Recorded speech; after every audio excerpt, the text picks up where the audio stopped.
ลมเนื้อพัดมาเบาๆแต่ความเหงาเข้าเต็มห้องใจจากนามาเกือบ2 ปีอยู่ลาดธานีเมืองไทยแดนดินถิ่นสะตอฟักใหญ่แต่หัวใจห่วงหาบ้านหาลองวอยวอยใจล่องลอยว้าเวคิดฮอดบ้านเฮาแท้เดคิดเดคิดฮอดผู้บ่าว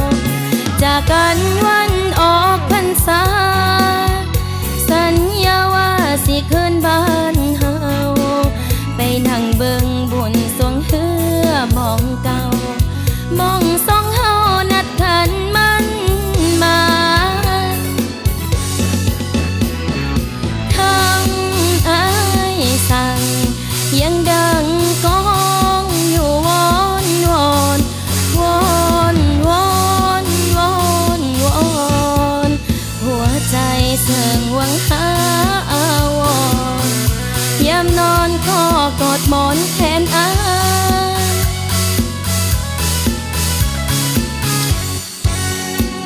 บอกเคยลืมมากระถินถึงกินสะตอฟักใหญ่ยามกินหมากสะตอเถื่อใดก็คิดใส่หมากกะถินบ้านหาคนเอ้ยคนหูเบาเอาง่ายสั่งให้รอคงบ่ถึงตายสิโวยวายยังเด้ผู้บ่าวอดใจรออีกจักปีถึงปีนี้นัดกันแล้วฟ้าวปีสิมาจึงพอกันน้อเฮาน้องสิตาวคืนถิ่นกะทิน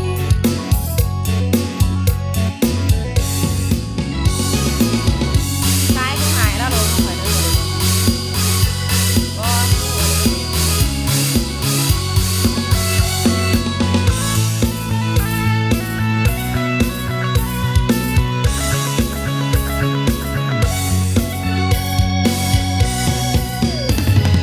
ทั้งอายสั่งยังดังก้องอยู่วอนวอนวอนวอนวอนวอนหัวใจเสื่องหวังหาอาวรยามนอนก็กอดหมอนแทนอาย